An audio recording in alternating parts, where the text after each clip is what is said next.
Coming up, a Sad Styles production.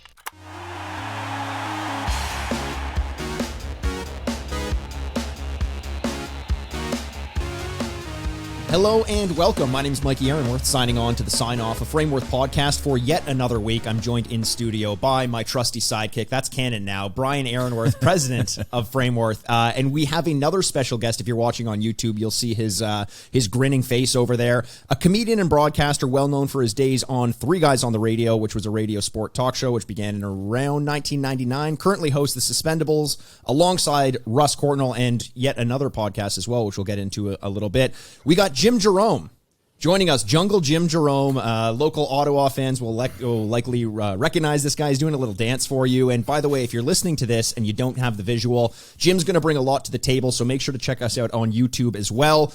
Do the old song and dance, like, subscribe, tell your friends, etc., etc. Jim, how are you doing today? Hey, top shelf fellas. Good to see you. Mikey, you don't know this because Brian is one of my all-time favorite people. Okay, well, you know, I'm in the room, too, when you say that. That's whatever. Are you guys side by side? Okay, it looks like a split screen. It's a split screen. We have a little bit of peek behind the curtains, which is great because what we like to do on this podcast is talk about outside of the ring and the business of sports and everything around it. We have two webcams. They're facing us. We're piping in to the interview with Jim with an overlay and everything. So we're sitting across from one another, and then we're going to add your video to the feed afterwards. Okay, good luck with that. I bet Brian and I are on the same page. I have no idea what he's talking about. Anyway, Brian, I love your dad. I want to move in with your mom and dad, Mikey. As a matter of fact, yeah. Brian and I met. Well, I don't know, almost 20 years ago, I guess, maybe at the Gretzky camp. I know we're going to talk about that, but and I've got a couple of great collectible stories for you. Amazing. Yeah. Because when I moved out west in 1985, I came out here with Molson Breweries, and my job was looking after the Oilers. And so how bad was that? In the mid 80s, good timing for sure. And, it was the heyday, of course. Here's your season's tickets, Jimmy, and you can go check out this team and look after them. I know who they are. I didn't have to check them out. Yeah, I got an idea.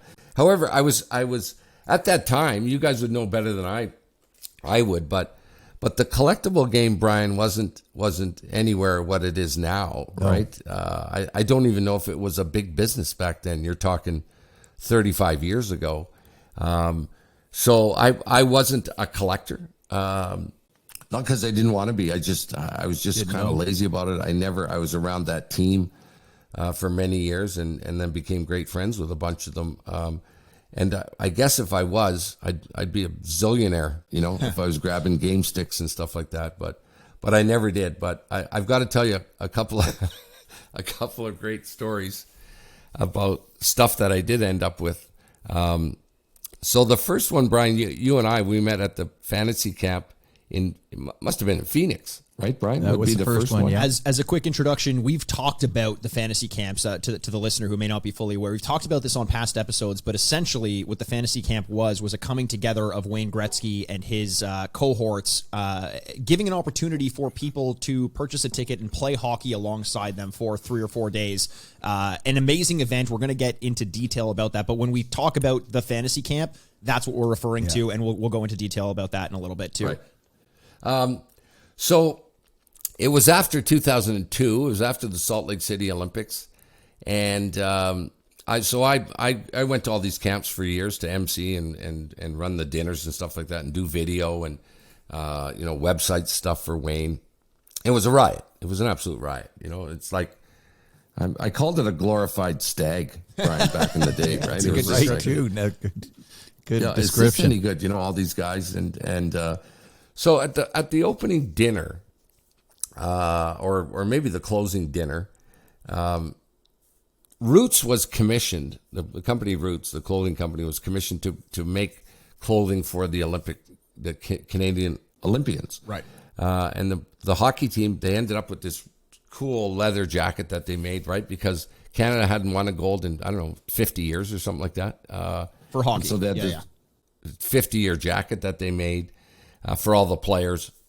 And at the dinner, there was one of those jackets was there.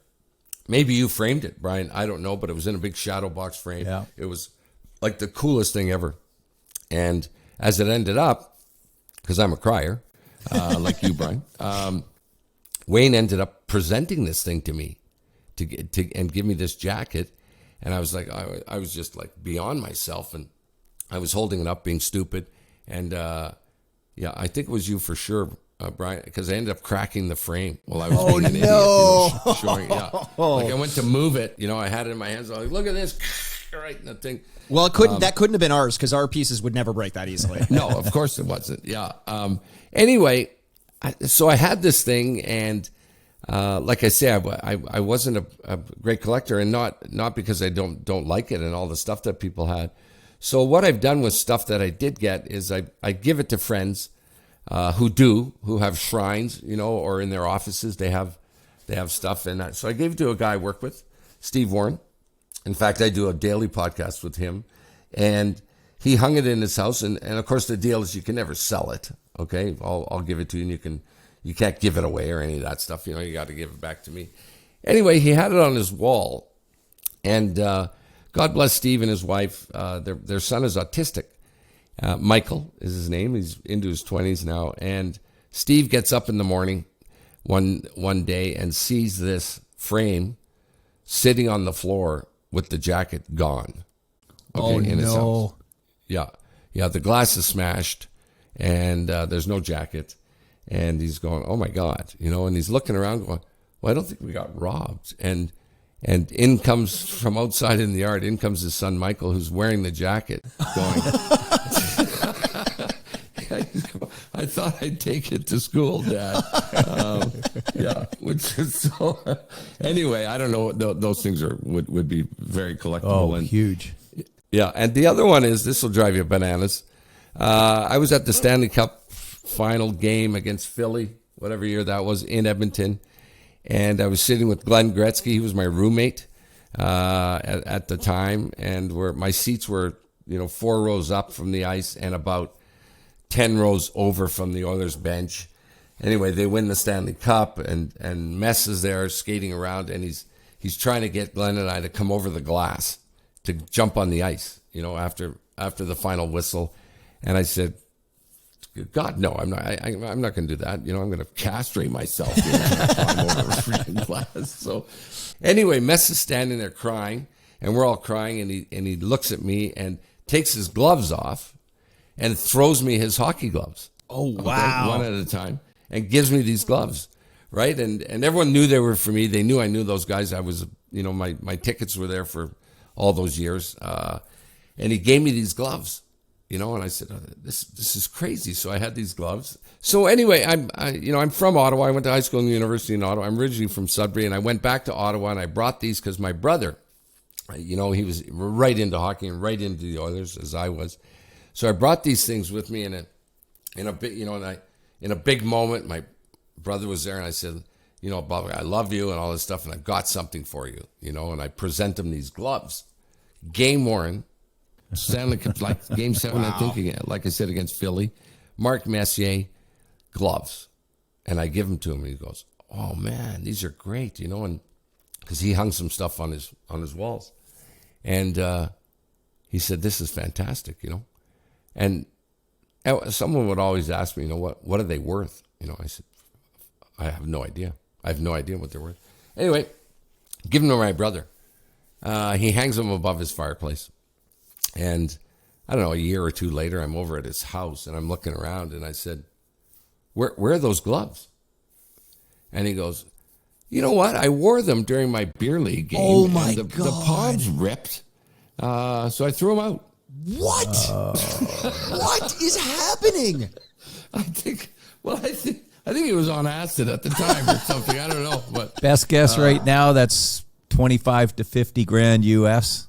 No shit. No kidding me. For that specific game, that's, oh, wow. That's, Well, look, I mean, the collectible stories are one thing. You kind of touched on quite a bit there. We're gonna Tarantino this interview, and we're gonna start with a lot of information, and then peel back the layers and show how we got there. You've mentioned Wayne Gretzky and your relation to him and his brother as your roommate, your relationship with Mark Messier, the fantasy camps as well. Let's take a step back and explain who you are and how you got there, because some of our listeners may not know who you are, and if you don't, you're in for a treat. Jimmy, you are notoriously in the industry one of the funniest human beings. And I want to go through a few, and a self-proclaimed comedian, which is an interesting way to say it, but I mean, you call yourself a comedian. So I want to go I'll through. attest to that. Okay, my dad will attest to that. I will as well. I want to go through 3 descriptions of you that I found online, and I want to get your impressions of them. Okay? The first one. Straight from Wikipedia, the source where I get all of my study information and basically very everything. accurate. Yeah, very accurate. This is verbatim from Wikipedia. Jim Jerome's claim to fame is a Gretzky sidekick from the 1980s, and his unorthodox takes on the game of hockey, his ability to change any subject to golf, and his tongue-in-cheek references to women and sexual issues. Now, there's a lot to unpack. You know what? I want that on my fucking business card. Excuse my language. That'd be a great business card, Brian. It would be. Yes. Oh, man. You never heard that before, Jim? No. Well, Wikipedia is just written by whomever wants to write it. So some person out there took the time to write this out. A lot to unpack with that, but I want to get your impressions. Your claim to fame is as Gretzky's sidekick. What is good, bad, indifferent? How do you explain that? Well, it's I was the male groupie, right? We're all born around the same time, so I get asked that all the time. Yes, we are, best of friends. We've been since 1985. So people always ask me, how did you meet? How did all this start? And so when I came to Edmonton, yes, it was the Oiler heyday. I was the promotions guy for the team, and so because of that, looking after the Oilers, they were the thing to look after for Molson, right. And so that meant give those guys anything they want all day long, dropping beer off at their house every month, down at the rink, giving bags away, whatever, cab cards. And then the brewery, there was a brewery here at the time, Molson, and they had a really cool building on the brewery grounds called, it was called the Fort, or what was it? Molson House, they called it. And all the press conference, they had a huge deal. Molson sponsored all those teams back then, the Canadian teams. And part of that deal was all the press conferences for the Oilers would be at Molson House. All the charity stuff had a Molson tag on it. It was a huge deal, as you can appreciate. So also, I was down at the rink every single day. And then there was a thing called the Molson Cup, which went to the player who got the most 3 stars in a month. And guess who it was, Every month. Every month. So a typical day, when I first moved there, I met these guys. I was overwhelmed. I'd get in my car and go, oh my God, I can't believe I've got this gig. So I was there in the morning, working there about a month. It was in March. So I didn't know the guys, but they knew who I was. It was the Molson guy. Molson guy, handing something out. You're their Santa Claus. You're just coming with good gifts and goodies. Yeah. So I was down at the rink in the morning, and I saw Wayne and Mark and Yari and everyone. List goes on and on. And then that afternoon, there was a press conference at Molson, and I was there always for those things. And then that night, I was at the rink for there was, in the dressing room. And so I saw them all, of course, a couple hours before the game. And then they had a Molson rep present that Molson Cup every month. And so I was the guy who presented it that night, and it was to Wayne.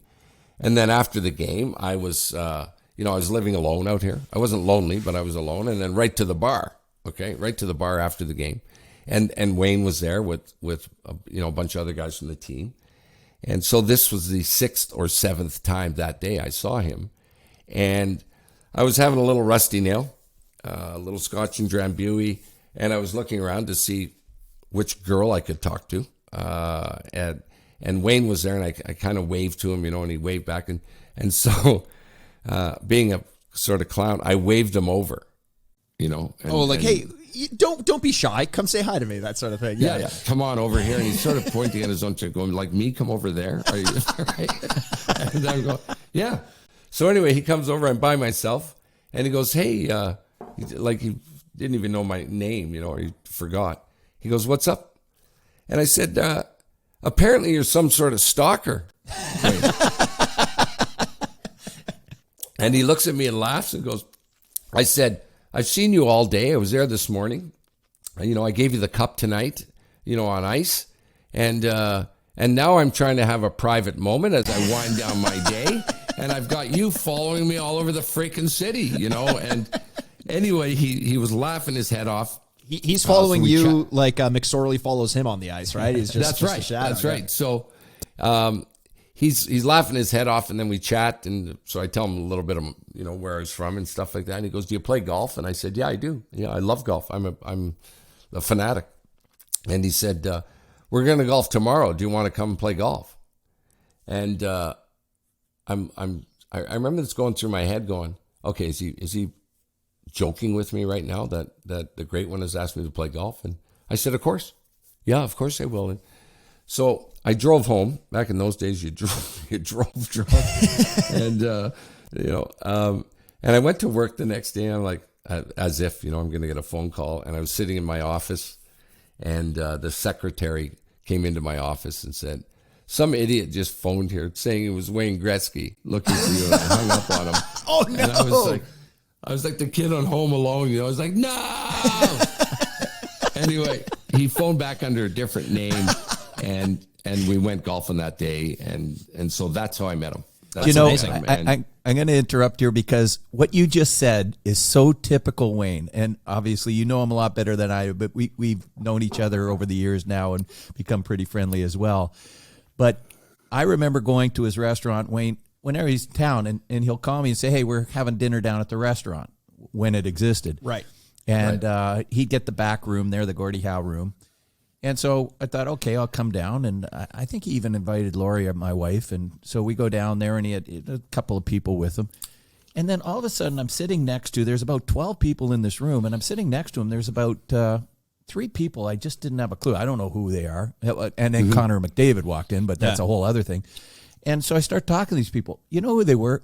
Flight attendants and the pilot from the plane that he was on. Oh, yeah. That's awesome. He just got along. They treated him well, and he just want to come down to the restaurant and have dinner with me. Didn't know these people, just out of the blue. So that's Wayne. He just does so many neat things like that. Yeah, Brad Jansen had a lot of similar stories. I mean, it just anyone who's in his inner circle has stories about this, and you know, it's tough because I feel like with a lot of athletes and celebrities, if you have one bad moment ever and someone witnesses it, and that's their only experience with you, they're telling everyone they know that you're an asshole. But no one's paying attention to the fact that all of Wayne's friends who surround him constantly tell these stories to show, you know, you talked about before the podcast, the 80-20 rule of podcasting. The 80-20 rule of Wayne Gretzky and celebrity is that he's always doing the right thing. Maybe we have a bad day every now and again, but I think more people should talk about the effort put forward to engage with the fans. Now,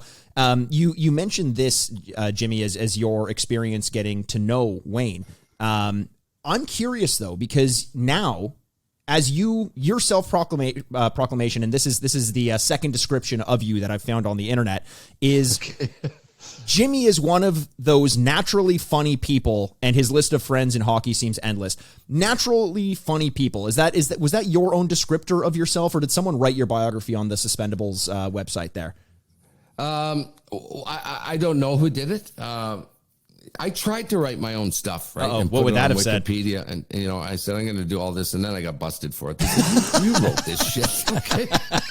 Well, my question is more like, okay, naturally funny person, but now you call yourself a comedian, rightfully so, and a broadcaster. But at this point in time, when you were a rep at Molson's, what was your relationship to comedy and broadcasting? Was it anything? Had you had any experience there, or were you just a naturally funny person? No, I didn't. My dad was awfully funny. My dad was drop dead politician, funny. right? James Jerome, yeah. Yeah, my dad was the federal member for Sudbury for many years, and then he became the Speaker of the House, and then a federal court judge before he died. Anyway, he was very funny and loved telling jokes, and I liked that. I liked that. And I became good at sort of doing impressions a little bit and accents. And when I moved to Edmonton, no, I had not done any comedy up to that point. And I went to a bar, as Russ would say, shocker. I was at a bar, and they would. It was always a comedy show. It was on Monday nights, and I'd go watch this stand-up comedy show, and I loved it. And at the end of the night, they would have people get up and tell jokes and to give something away. It was so long ago, Brian. They gave away record albums. Ooh, wow. Those are coming back now. I don't know. Yeah. Yeah, vinyl. Okay. And anyway, I used to win this thing all the time. I loved it. And the host one Monday night for that show, and I got to know the owner of the bar. I couldn't make it. And the guy phoned me and said, I want you to come and MC this show. The guy snowed in, and I said, absolutely not. I'm not doing that. And he said, just get over here and just get up and tell some jokes and introduce the comedians. So I was in my office all day at most, writing. Anyway, I got there, and I was so nervous. I drank, because he counted. I'd mentioned Rusty Nails. I drank 21 of these Rusty Nails while I was there. Oh yeah, wow. Yeah. But I was standing up at the end of the night, and I was the guy giving away the albums, and I was opening these things. And as you know, if you've ever been on stage or you've seen the stage, the lights are right in your face, so you can't see past the stage lights. And I was winging these like frisbees out in the crowd. Okay, now, these are lethal, baby. If you ever took one in the neck, okay, you might hit your carotid and you're done. Anyway, I piled off the stage. The owner was there, and I was saying, "Well, that was fun. Thanks for the experience." And he said, "You got to do it every Monday night."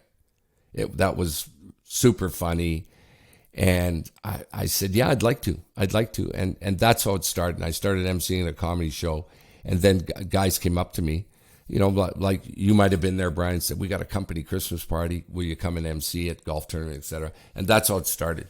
And then the break of my life was I was in Ottawa emceeing a roast for Brian Kilray, the famous junior hockey coach. And we had a riot. And at the end of the night, a program director from the radio station came up to me and said, hey, would you mind jumping on? We got a bunch of sports nerds and we need some levity. And that turned into a 13-year gig doing a morning show in Ottawa. So all that time I started traveling with the comedy, through Canada and the States. I was always, I was never a stand-up. I was always doing private corporate gigs all the time. And so I was lucky. I always had another job. Is this after or during your job with Molson? Well, I started it with Molson, and then I started getting asked to do stuff when I was with Molson, because I remember a guy said, hey, would you come and MC this gig, and what do you charge? And I said, charge. Oh, nice. Yeah, I didn't charge anything, and I remember getting $80 or something way back then for this first gig. The guy paid me cash. And all the Rusty Nails you can drink. Anyway, so I've been doing that ever since the late 80s. And how did you maintain your relationship with Wayne during this time and the Edmonton Oilers? Was that through Molson as well, like consecutively, or?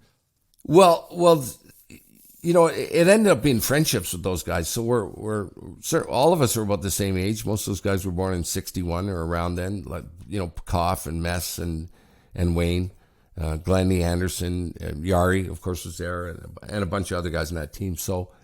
You had brought up Wayne and how fantastic he is and how smart he is, and his reputation has been, pure white, right? How he's managed to stay at he never got in trouble anyway, but he avoids controversy, and he was just super, super nice to me, and then we became buddies, that story you tell about the flight attendants and the pilot showing up, at the gig, and we're invited by Wayne. I remember in that fantasy camp, Brian, there was, great stories about how guys ended up there. And one of them was one year, that when that fantasy camp started, the wife of one of the campers, as they were called, said, you got to go to this thing, right? He was a massive fan, and they didn't have any money. They had like life savings of $8,000 or something like that, and then that camp cost in around there. And she said, that's okay. Well, you take that money and go. And so that story started to float around the camp. And Wayne never said anything at the time, but Wayne refunded the kid the money, and he's given away more cars than you'll ever own from stuff that he's won. But I unfortunately I had a brother who was killed. My younger brother was killed, and I remember getting to the house. It was in '86, and I remember getting to the house back in Ottawa. And when I got there, my mother's said, "Who's Wayne?" I said, well, it's that's who it is, Mom, the great one. And he sent boxes of food, to the house. He was the first guy to do it. Just a wonderful guy. He had a surprise birthday party for me that I showed up late for. I'm going to give you a little outside perspective because I met Jim maybe before, but probably around the fantasy camp when it started. I have never seen Wayne so engaged in a guy. He will have Jim MC anything he does. And I've never seen a guy think somebody is so fun, is that funny. Right. Like Wayne will sit in the front row and he will be in tears. And Jimmy can be a little off color. And some of the things I go, oh, not really. Like, there was all sorts of jokes that Jim made. We all know a little bit about Janet, the issues about the gambling and things. And he would sit on stage.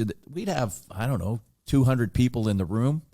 And he'd be talking about the gambling thing. And I'm thinking, oh, Wayne's going to be really pissed. He was in hysterics. Right. Jim was so irreverent. And of course, Paulina. There was, Paulina liked to wear provocative clothes. And Jim would make comments. And I'm thinking, that's his daughter. He's going to say, he would be crying. Well, it seems like your relationship began on the basis that you treated him like a regular human being. As Wayne Gretzky, you have yes men and yes women all around you all the time. You started out by giving him a little bit of shit, and he probably loved that, and that's what he loved about you, to be treated like a normal human being. The third description of you that I found online, and this'll wrap this up in a nice little bow, is actually was said by Wayne. Wayne Gretzky says, he's the funniest man on earth, which makes me want to ask the question, how has Wayne gone his whole life without hearing George Carlin? Like, what? Am I crazy? What? Yeah. Maybe that's one of the ones I wrote that snuck through. Yeah. Funniest guy in the world. I'll tell you, all those years doing those gigs, Brian was saying, how much he loved to laugh. And people, what they don't know about Wayne, most of it's, documented about the guy, but you guys would know, and I know very well, that he is very funny. Okay, very funny. Just, he's got one of the best sense of humors I know, to be honest with you, and he's very fast, very quick witted, and so he laughed a lot, and he when we did gigs. Because you're right, Brian. Back in those days, I called them my blurry days. Well,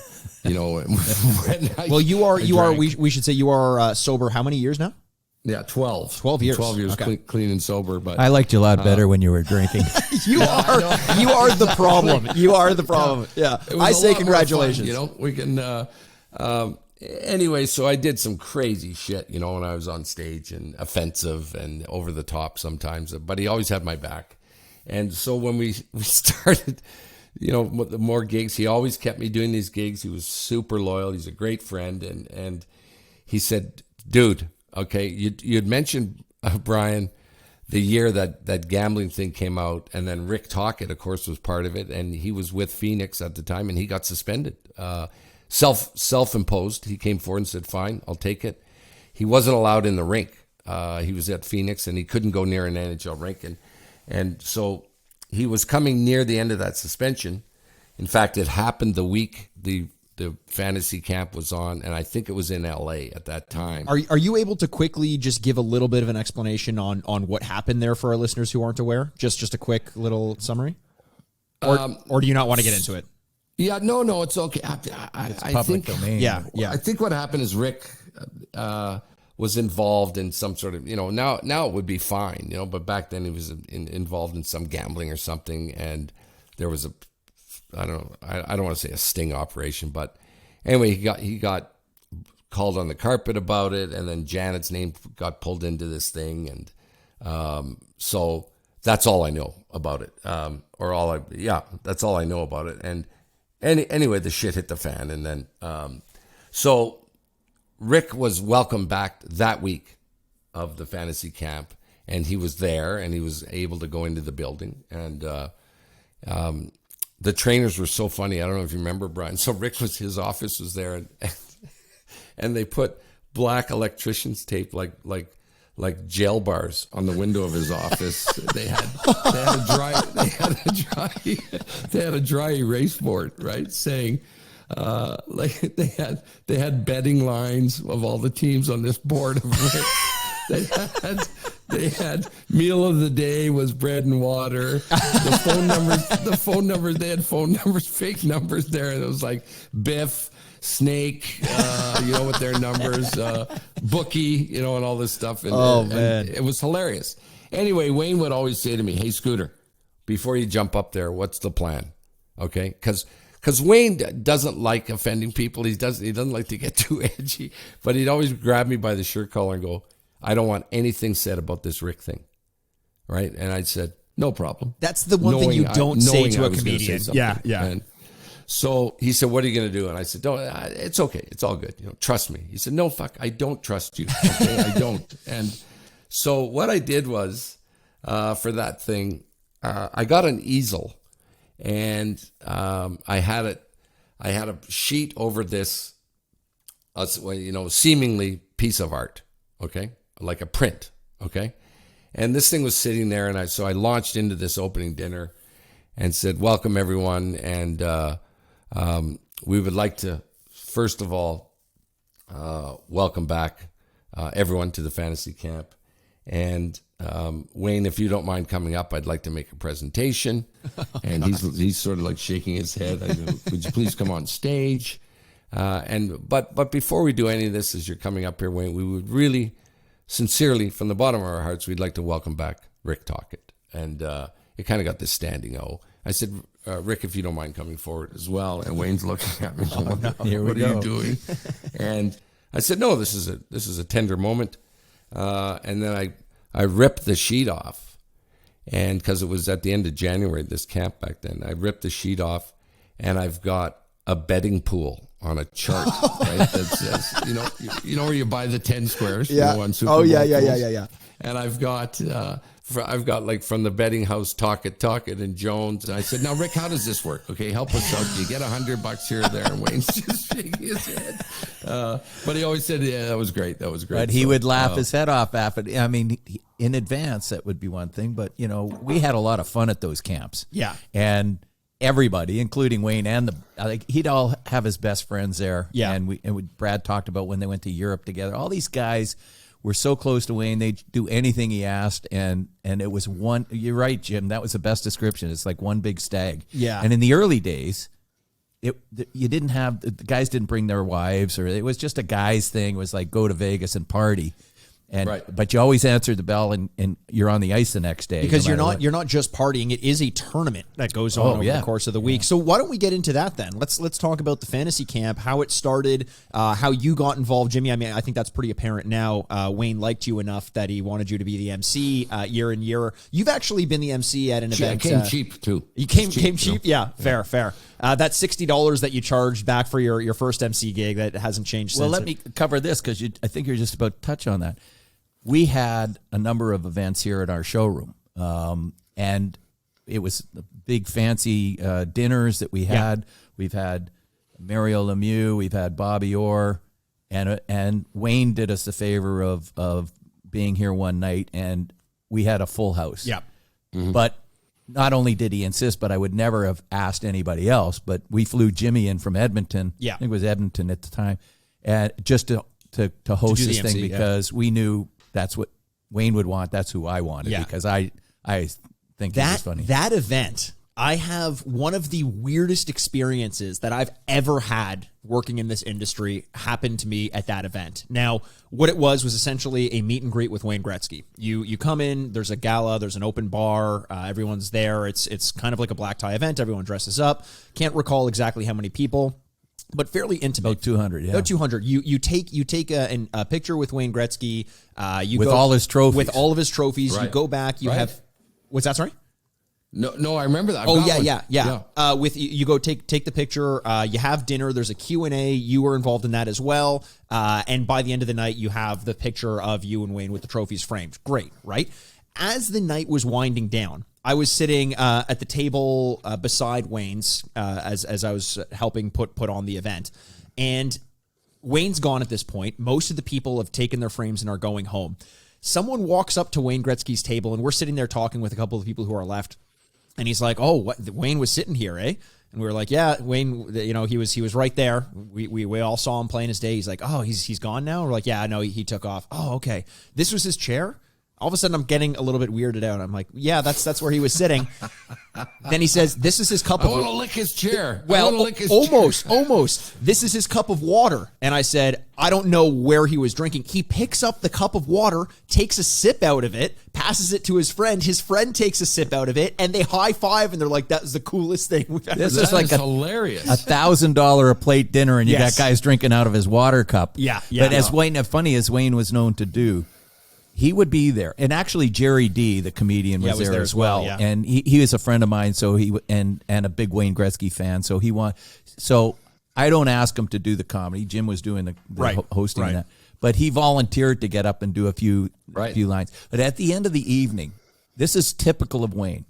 He knows that people are being polite and waiting and don't want to. And you're not supposed to bother Wayne at these because everybody Right, got right. autographs. Everybody got their photo taken with them. Stuff you couldn't get elsewhere. Mm-hmm.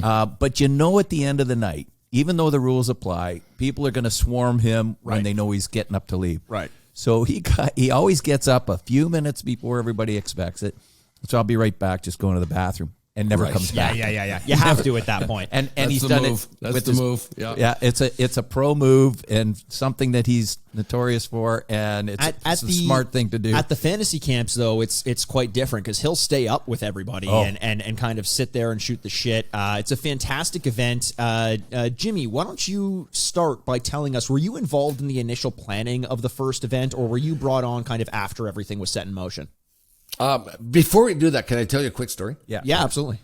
Yeah. So you're talking about meeting him and how down to earth he is and how humble and how he's just a guy's guy, you know. We're going to change the name of this to Wayne Cast, I think. Yeah, exactly. And it'll be up, and then we'll move along. So, you know, he's still the great one, right? He's still, I still get, you know, excited when I'm going to see him, and you know, it's just incredible to be around him. And I was in Florida on a golf trip with a bunch of guys, and Wayne happened to be in Tampa. We were down in Sarasota, and I was talking to him, and he said, "What are you doing?" I said, "I'm down in Florida," you know. And he said, "Well, grab 8 guys." There was like 12 of us playing golf down there, and bring them up. I'm doing a deal for Budweiser, and he said, "You know, come up tonight." And I said, "Okay." And as it ended up, I thought this will be an omelet. There's 12 of us, and we can only go with 8.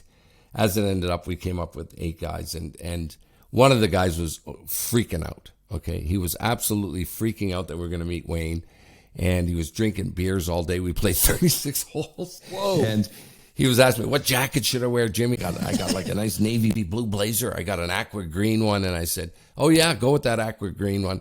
And he was just getting more and more fired up and drunker during the day, to the point where I thought, I don't know if I can take this guy. He's gonna, you know, I don't know if I can bring him up there to Tampa. He's gonna go bananas. Anyway, one of my buddies, Dave Leaf, said, "Everyone just relax, okay? He's just a guy. You know, calm down." And I remember saying to myself, "Okay, I'm going to see how you react when you meet him." Yeah. That he's just a guy. Easy right? to say it when he's not in the room. Yeah, so he's just a guy. Anyway, we get to the gig. We meet Wayne. The one buddy's going bananas, and Wayne's cool about it. Puts his arm around him.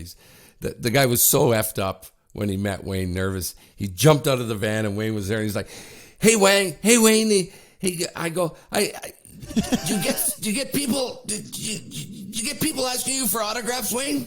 You know, and I'm like, "Okay, Billy, come here. You know, it'll be fine." And Anyway, Dave, I could see my buddy Dave, who was telling everyone, just relax, he's just a guy. We go into the bar, and Dave rifles into a seat right beside him, and they're chatting, and Dave's tongue-tied. Okay, he's tongue-tied. He doesn't, he's going dry mouth, and I'm laughing my head off. And then he's sitting there.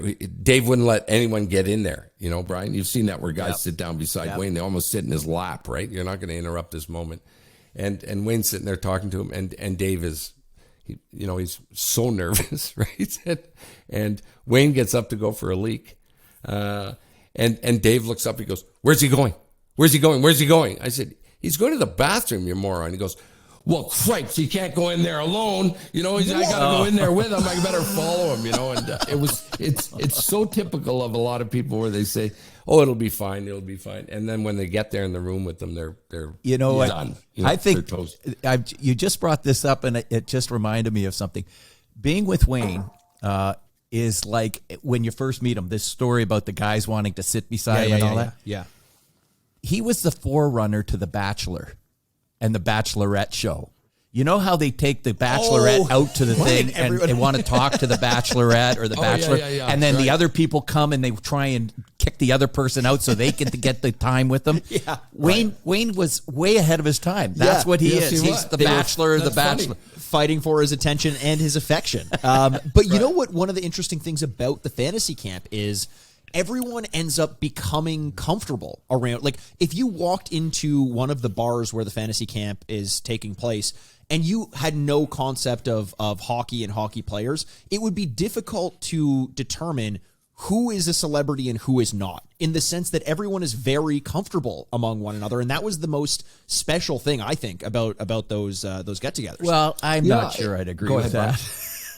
Well, Wayne would be standing at the bar. You could tell it was him because there would be 30 people around him. Right. Sure, but he'd be treating everybody like normal. Yeah. Well, I always said, when there are these events with Wayne, it was always, I said I should write down and have this competition, because guys would want to one up the other guy about how well they know Wayne. Oh, okay, so right, it'd be like, we went to Vegas for many years with that camp, right, and then you'd see a guy, the next day after the opening where you got all your equipment and shit like that, and then a guy would go, say, "What'd you get up to last night?" Right, and the guy go, "I had a drink with Wayne, in the privé lounge," right? And another guy would be there going, "Yeah, I'm having lunch with him today, though. I'm going to be having lunch with him today." And then the next guy would, it would just get bigger and bigger and bigger. It's like, "Well, I've been to his house. I've been to." "No, you haven't been to his house." And it was always so funny. The cool thing about that fantasy camp. So fantasy camps started a long, long time ago. The first fantasy camp, I think, was Reggie Jackson, who came up with this idea of saying, why don't guys come? We'll do it. We'll have a charity angle. Come to the ballpark for the day, and we're going to scrimmage or something, And he was one of the first guys who started that whole idea. Baseball, I think, Brian, was the first sport that did it. And then these guys all glommed onto this idea of doing it. Wayne, I thought, would be the last guy who would do it because of, how little private time he had. Fair. Interesting enough then, so back then, Brian, I think it was 40 guys when it first started. It was 120 by the end. It was a highly, highly organized thing. And, the quick deal is you show up, you get all this equipment, there's dinners, there's cigar and scotch night. And you're right, Mickey, these guys are all there, and not just Wayne, but you're talking about a dozen guys who would come in for this thing, and big names, Big names. like Brett Hull, like You had Gordie Howe there one year. Gordie Howe one year. Brooks Robinson. Larry Robbins. Yeah, on and on and on. You talk to guys at the end of it, Brian, okay, now you're there for a hockey deal. Every guy I ever spoke to, if you said, "Tell me your best experience out of that fantasy camp," okay? The best one I ever had was watching a guy get a pass from Wayne, okay, on the ice. The guy scored. He wheeled around and his eyes went wide. He scrambled for the puck, okay, because he got a pass from Wayne. I'm not lying. He came to the bench. We had the camera rolling back then. We ran it the whole time. Donnie Metz was doing it. And I tapped the guy in the shoulder. I had the mic behind him. I go, "How was that?" And he turned around and he went, I shit my pants. Okay. The guy got so excited, he wanted to pass a little gas. But the best experience, everyone always said, if you said, what's your best experience? You're right, Brian. It was always this moment they had with him at lunch. Right. Or on the, I sat beside him on the bus. He came into the dressing room and put his arm around me.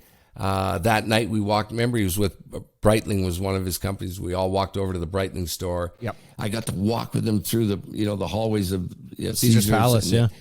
Yeah, it all of it had nothing to do with hockey. Nothing. Well, all their experiences, Let me tell you, and you talk about those special moments.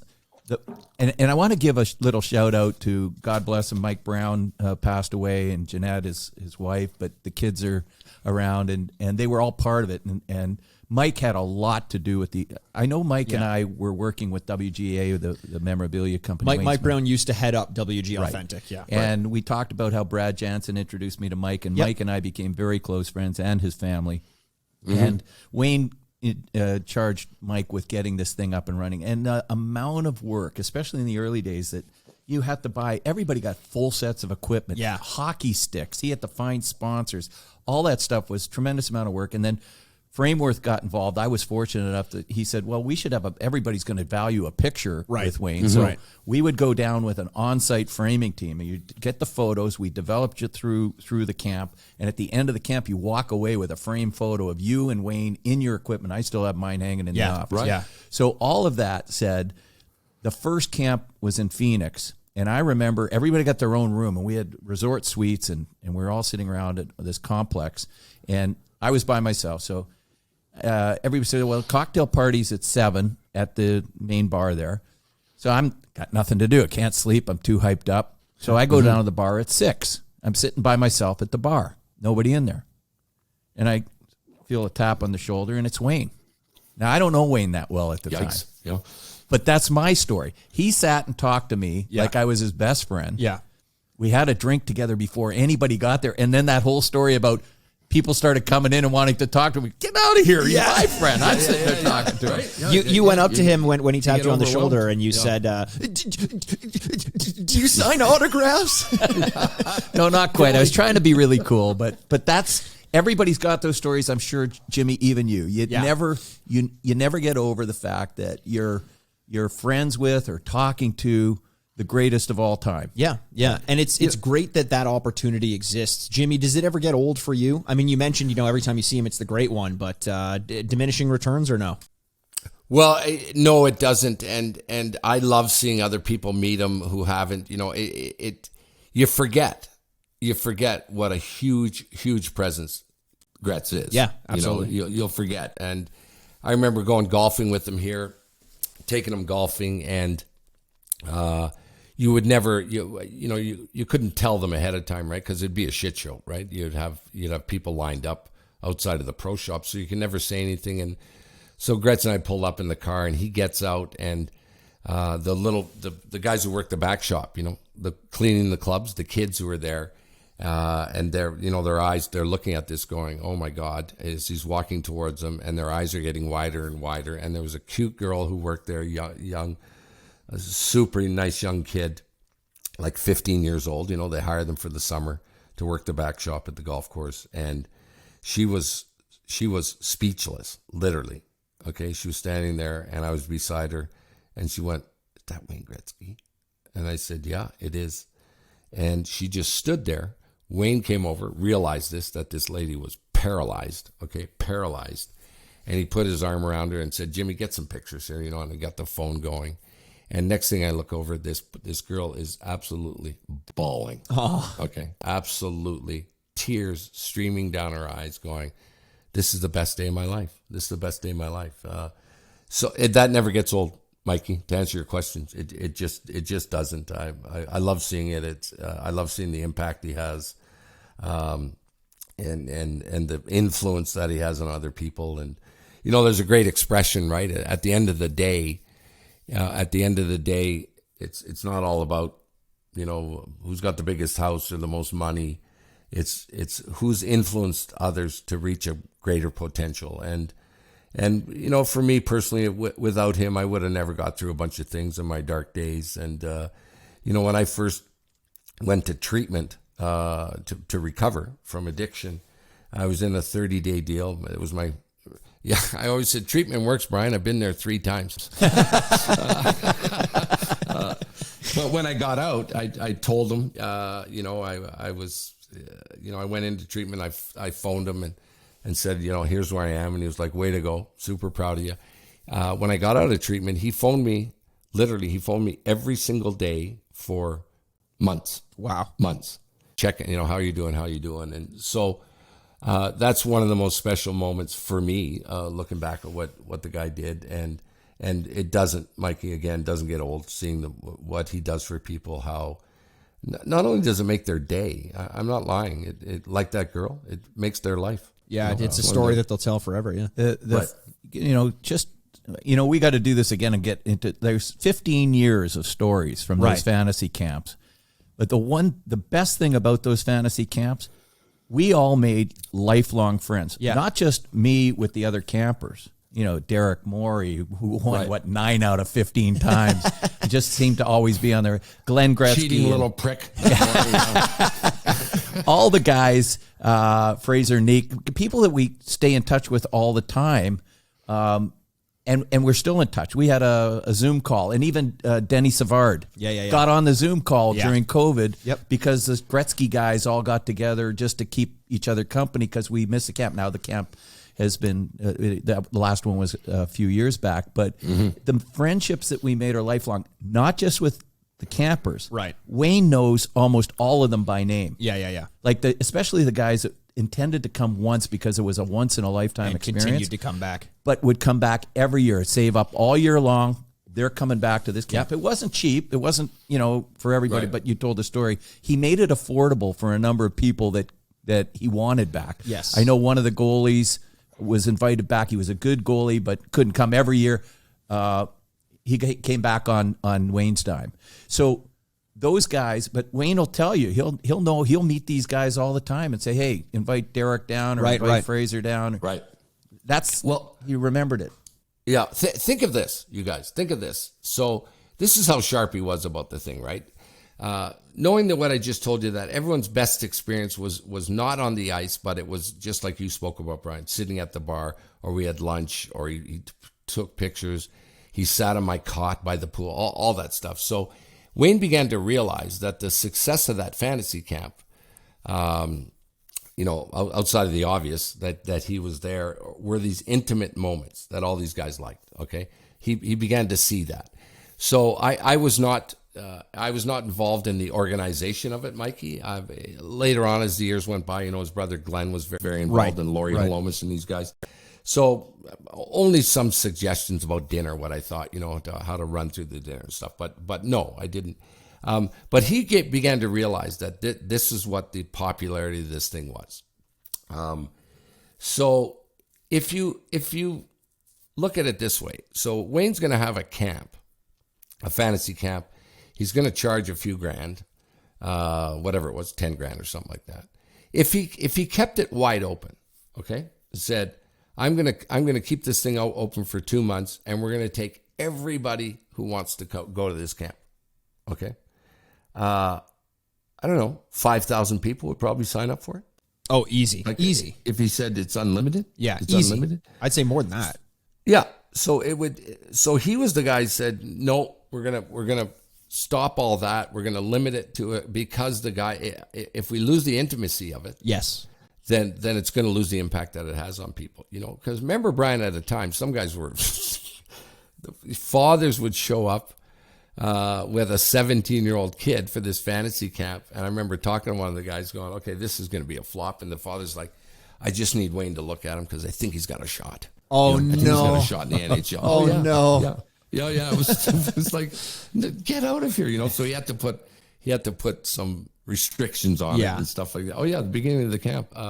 Anyway, that's how that camp, you'd asked about it, Mikey, and the success of that camp was really those intimate moments. And for sure, the life, like Ian Sadler, one of those guys, he prided himself, Brian, because maybe you were the first guy, but Ian said, no, I was always the first guy with my dough. I was the first guy to always respond and register for the camp. Huh. And I said, you're the 80th guy I've heard that has been the first guy that's done this thing. But Ian is a friend of mine, and he's from Ottawa, actually. And I went to a birthday party in Malaysia that Ian invited me to for his wife at the I was time. invited as well. That would have been. Should have gone. Right? So it was a runaway. You talk about the intimacy and how important that is, and I think there's an element of sports that you don't experience the intimacy of it when you're watching sports on TV, but everyone likes to feel like they're a part of it, and that's why something like the medium of podcasting is so important. And Jimmy, we're running a little bit low on time, but you have a few podcasts yourself. You started off in broadcasting, and I will say you started off early enough with the name of your initial show of Three Guys on the Radio has a very intimate podcast style name to it, and that was kind of what you were going for. It was just low key conversation and intimacy, and everyone knew each of the hosts for being a certain way. It reminds me of what we've come to know in the podcast industry. But you have a few others, Jimmy. Do you want to talk quickly about the other podcasts that you're involved in? Right. So for sure. You want to talk about me, Mikey? We can do it all day long. Do I want or need? Those are we'll need two two other things, shows, three other, maybe a week. Yeah. Maybe. So here's Three Guys on the Radio was the name of the show when they launched that sports station, and the whole idea was a sports talk radio station, which we're all familiar with now. So we're talking sports every 20 minutes. There's a sports update. Is it the Fan? Is it the Fan in Toronto? Yeah. So same drill. It's the same template. So the guy who the guy who launched that station, a guy named Mark Mayhew, who worked for the Waters family, was Chum, who originally started that station. So when I got hired to do that, I was filling in the summers, and then I got this morning show.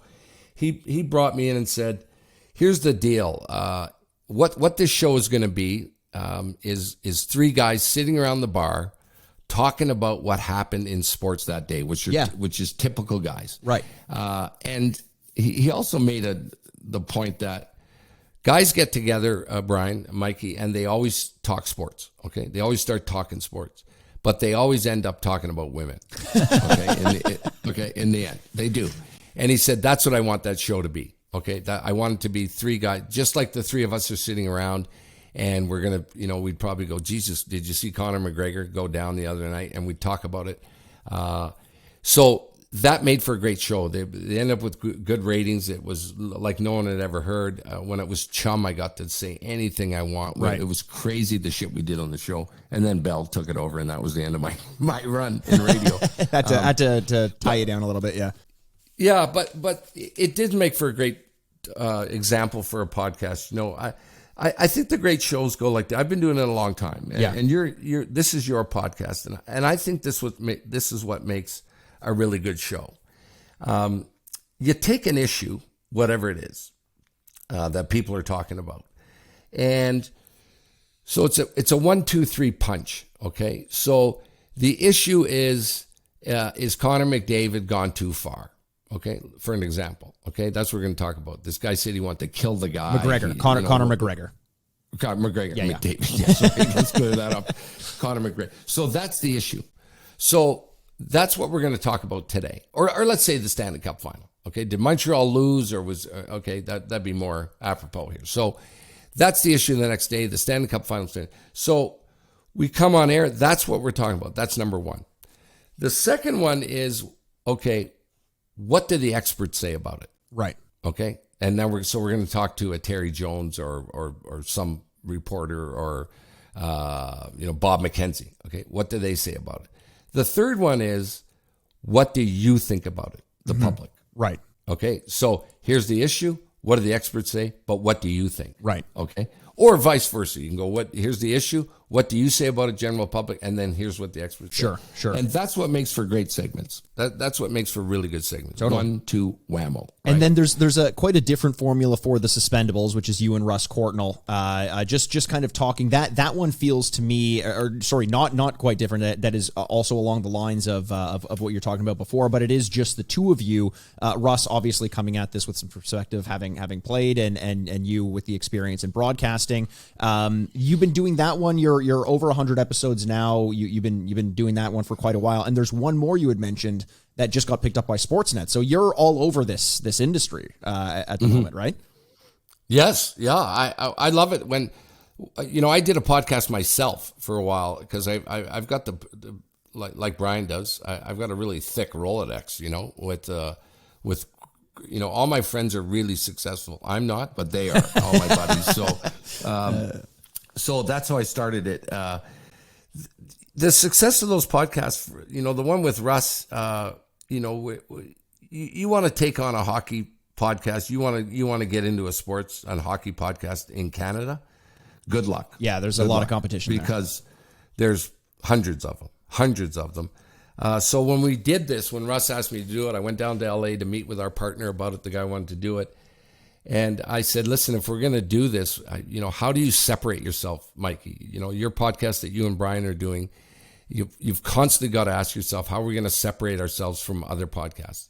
And you need to do that. Yep. So I met with them and said, okay, let's do this thing. But I'll tell you what we're not going to do is we're not breaking down hockey games. Yeah. Okay, we're not going to bust down the game from the day before. We're not going to talk about trades. We're not going to talk about firings of coaches and who should play with who and all that stuff. It's first of all, I don't like it, and secondly, I don't know enough about it. So let's get someone on and talk about stories from their NHL days. Yeah, Russ is fantastic. Okay, he doesn't have a filter. He doesn't give a shit what he says to a point. He's a very good storyteller. He's got credibility. Speaking of people being overwhelmed, there's a lot of Russ Courtnall fans out there still. So that's what separates our podcast from it, and that's what I think you have to do in all podcasts. Yep. And it does come down to that sort of finding your niche. And that's why we like to talk about the business of sports and kind of the background. It's always interesting to hear how people got involved in the industry that you're involved in. Jim, you had mentioned that that all of your friends are successful, but you aren't. For what it's worth, I look at you as the successful person in the medium. And I think you should take that to heart. We're running a little, Mikey. we're running a little bit low on time. Yeah. For a modicum of sincerity, to sign off the podcast, running a little bit low. Jim, once again, thanks so much for joining us. You can find Jim on Twitter at Jungle Jim Jerome. You can find him on Instagram at Jungle Jerome.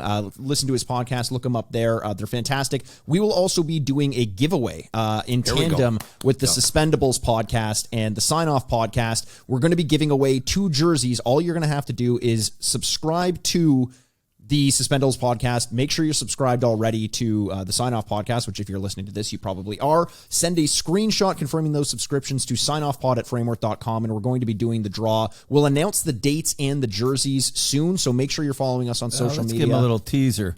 One of our number one sellers of all time, and big part of the success of this company. I'll give you a clue. Hey, if you're not watching this on YouTube, you should be. I'm pointing at the player right now. That's the guy's jersey. So we got a Sidney Crosby jersey. The cheaters on. What are we doing here? There we go. Sidney Crosby. That's the player, but we're going to give a Sidney Crosby jersey and one of our other key guys in Toronto, Mitch Marner jersey. So we got 2 jerseys to give away just because I like giving back. Sounds good. Taking Wayne's example, so that's so follow us and make sure you're paying attention on social media. We'll have details and we can reiterate all the rules and applications to that. Jim, once again, thank you so much for joining us. Again, fantastic podcast host, self-proclaimed comedian, and according to Wayne Gretzky, the funniest human being on the planet. Wayne's good at a lot of things, but apparently his judgment on comedy isn't quite what it needs to be. Can I just, before we go, we're talking about stuff that we that collect or memorabilia that people have. I mean that's your bread and butter, Brian. So I've traveled a lot, the two of my favorite places I went to were New York City and Chicago. And I remember touring around museums in New York City, and from MoMA to the Museum of History, all sorts of stuff. And I was knocked out by that. But I was never more knocked out by the first day when you invited me, Brian, to do your gig, that lunch. And I walked into your office. I'd never seen it before. And I remember walking through the front doors going, boom, look at this place. Oh my God. And going from that showroom that you have, I don't know if it's changed since I was there 4 or 5 years ago, I guess. How come I didn't get invited back, Brian? Jesus Christ. Okay, actually, it was terrible. I must have offended someone. Anyway, that thing, that room of yours, that showroom, I don't know if it's obviously open to the public. But if you're listening to this and you've never been up to your office, man, you've got to go. It's better than any museum I've ever been to. I'm not kidding you. It's absolutely staggering the stuff that you have there on the walls of that place. I was absolutely knocked out, man. Congratulations.